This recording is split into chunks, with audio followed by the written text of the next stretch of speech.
इंतहाई अफसोस है कि जिससे हम सीखते थे, एक तरह से हमारा एक टीचर चला गया, हमारा एक सिखाने वाला, हमें बताने वाला, एक सच साबित करने वाला सहाफ़ी चला गया। इस बात की तहकीकात होनी है, सबको पता है, बच्चे को पता है कि आयशा शरीफ यहाँ से क्यों गए थे, वहाँ दुबई में उनको किसने वहाँ से निकालने को कहा, सबको पता है। किस बात की तहकीकात होनी है? फिर कोई गलत बात करके ये लोग कोई गलत एविडेंस देंगे कि हाँ भी वो तो बच्चा अगवा हो रहा था गाड़ी में।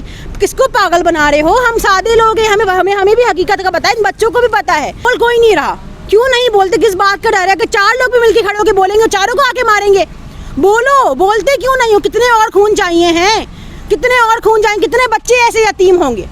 वो बोलता था, टीवी बैठकर बोलता था, सबके सामने बोलता था, सबूतों के साथ बोलता था। आज उसके लिए बोलने वाला कोई नहीं है। इशारेबाजियां हो रही हैं, हमें पता है किसने मारा है, हमें पता है किसने बुलाया, तो बोलते क्यों ना? नाम लो ताकि ये नाम खत्म हो जाए। ये जो है ये मर्डर है, ये कत्ल हुआ है, ये इंसाफ का कत्ल हुआ है, ये सच का कत्ल हुआ है, और ये कत्ल है, कत्ल के अलावा कुछ नहीं है। और इसमें सब शामिल हैं। और अगर इन्वेस्टिगेशन होती है तो हमें इन्वेस्टिगेशंस में लियाकत अली ख़ान से लेके आज तक कितनियों की सज़ा हो गई, कितनियों को सज़ा दे दी। यही फ़िरौनियत थी कि जो बोलेगा वही फ़िरौन था, जिसको जब पता चला कि तेरे ख़िलाफ़ एक बच्चा पैदा होगा, उसने बच्चों को कत्ल करना शुरू कर दिया कि ना वो बच्चा होगा ना मेरे ख़िलाफ़ कोई आवाज़ उठाएगा। ये वही हो रहा है कि कोई भी मिले उसको मार दो ताकि हमारे ख़िलाफ़ हमारी जो हुकूमत है और हमारा जो पूरी एम्पायर हमने बनाई हुई है उसके ख़िलाफ़ कोई बोले ही ना। अस्सलाम वालेकुम, मैं हुसनैन, आप देख रहे हैं नया पाकिस्तान। इस वक्त मैं अरशद शरीफ शहीद के घर के बाहर मौजूद हूँ। फैमिलीज़ पहुँच रही हैं, लोग यहाँ पहुँच रहे हैं। क्या कहना चाहेंगे आप? अरशद शरीफ के घर के बाहर पहुँचे हैं, बस पता है, लफ्ज़ ही नहीं है मुँह में कहने के लिए कुछ भी, कि समझ नहीं आ रहा। खुल्लम खुल्ला इतना जुल्म हुआ है, जुल्म करके दिखाया गया है, और फिर भी लोग घरों में बैठे हुए हैं। 2 दिन से मैं भी घर में ही थी कि अब घर से फ़ोन आ रहे हैं, तुमने नहीं जाना, वहाँ मीडिया है, मार दिए जाओगे।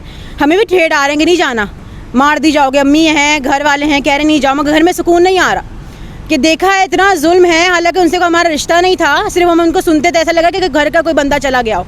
ना भूख लग रही है ना प्यास, इतना जुल्म है, खुल्लम खुल्ला बेबसी का ये आलम है। हम बता भी नहीं सकते कि क्या हुआ है, क्यों हुआ है, कैसे हुआ है। इतना बेबस हमें कर दिया गया है। 22 करोड़, अच्छा बेबसी क्यों है?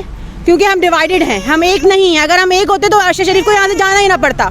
वो 22 करोड़ अवाम को सिखाते थे, बताते थे, दिखाते थे, और जब उनका वक्त आया तो वो अकेले यहाँ से चले गए। वो 22 करोड़ अवाम को छोड़ के उनको छुपना पड़ा। कोई एक घर ऐसा नहीं था जो उनको अपने पास पना देता, उनको खामोशी से यहाँ से निकलना पड़ गया। ये हमारे ऊपर एक लानत है एक बहुत बड़ी कि ये पाकिस्तान की अवाम डिवाइडेड है, हम एक नहीं हैं। आज अरशद शरीफ गए हैं, कल को कोई और इसी तरह चला जाएगा। जब तक हम एक नहीं होंगे, हमें एक होने की सख्त ज़रूरत है। अच्छा बताएं, अरशद शरीफ को मुल्क छोड़कर जाना पड़ा, उसके बाद अभी एक खबर आई है कि जुडिशल कमीशन बनाया जाएगा, तहकीकात करवाई जाएगी, शहबाज शरीफ साहब ने कहा है, तो क्या कहेंगे आप? किस बात की तहकीकात होनी है? सबको पता है, बच्चे को पता है कि आयशा शरीफ यहाँ से क्यों गए थे, वहाँ दुबई में उनको किसने वहाँ से निकालने को कहा, सबको पता है। किस बात की तहकीकात होनी है? फिर कोई गलत बात करके ये लोग कोई गलत एविडेंस देंगे कि हाँ भी वो तो बच्चा अगवा हो रहा था गाड़ी में। किसको पागल बना रहे हो? हम सादे लोग हैं, हमें भी हकीकत का पता है, इन बच्चों को भी पता है। तहकीकात किस बात की होनी है? हमें पता है क्या हुआ है, कैसे हुआ है, क्यों हुआ है, और हमें पता है कि हमें इंसाफ भी नहीं मिलना। अच्छा, एक वो आवाज़ जो हमेशा सच बोलती थी वो खामोश करवा दी गई। क्या जज्बात हैं, क्या सोचते हैं? बहुत से लोग अरशद शरीफ भाई का व्लॉग सुनते थे डेली और सुन के सोते थे, क्या कहेंगे आप? उन बहुत से लोगों में मैं भी शामिल थी। अभी कुछ दिनों पहले ही तोशा खाना का जो चला था उस पर वो ट्वीट कर रहे थे, उनकी ट्वीट में शेयर कर रही थी। इंतहाई अफसोस है कि जिससे हम सीखते थे, एक तरह से हमारा एक टीचर चला गया, हमारा एक सिखाने वाला, हमें बताने वाला, एक सच साबित करने वाला सहाफ़ी चला गया। इंतहाई अफसोस है। आज अरशद शरीफ गए हैं, कल को और भी सहाफ़ी आप हैं और भी हैं, उन सबकी भी आवाज़ इसी तरह बंद कराएंगे अगर हम लोग इकट्ठे ना हुए तो। ये एक तरह से हमें एक ना डराया गया है कि देखो तुम लोगों का हाल ये है। एक सीनियर सहाफ़ी का ये हाल किया तो आम सहाफ़ी को तो पता नहीं लोग क्या करेंगे। अगर अभी भी एक नहीं हुए हम तो हमारा इससे बदतर हाल होगा। आज अरशद शरीफ थे, कल को हम लोग भी हो सकते हैं, मैं भी हो सकती हूँ। अभी मैं इंटरव्यू दे रही हूँ, कल को मेरे घर पे भी आके ये लोग मुझे मार सकते हैं। सब मुझे कहते हैं कि मत बोलो मीडिया पे आकर, वायरल नहीं हो, तुम्हें आके मार देंगे, मुझे भी कल को मार देंगे इसी तरह आकर। हमें इकट्ठे होने की सख्त ज़रूरत है। ठीक है जी, आप क्या कहना चाहेंगे? आप भी अपनी फैमिली के साथ यहाँ पहुँचे? वह इनके इज़हार यकजहती के लिए आए हैं, और ये जो है ये मर्डर है, ये कत्ल हुआ है, ये इंसाफ का कत्ल हुआ है, ये सच का कत्ल हुआ है, और ये कत्ल है, कत्ल के अलावा कुछ नहीं है। और इसमें सब शामिल हैं। और अगर इन्वेस्टिगेशन होती है तो हमें इन्वेस्टिगेशंस में लियाकत अली ख़ान से लेके आज तक कितनियों की सज़ा हो गई, कितनियों को सज़ा दे दी, कभी कुछ नहीं होता। जो मुलव्विस होते हैं वही इन्वेस्टिगेशन कर रहे हैं, फिर उन्होंने ही वकालत भी उन्होंने करनी है और फिर जज भी उन्होंने ही बनना है और आखिर में अपने आप को बरी भी कर लेना है। यही होता आ रहा है। बेबसी का ये आलम है कि ये लोग बोलते क्यों नहीं, मुझे समझ नहीं आता। 22 करोड़ आवाम है, उसमें कितने ताकतवर लोग हैं, कितने आम लोग हैं, बोलते क्यों नहीं हो?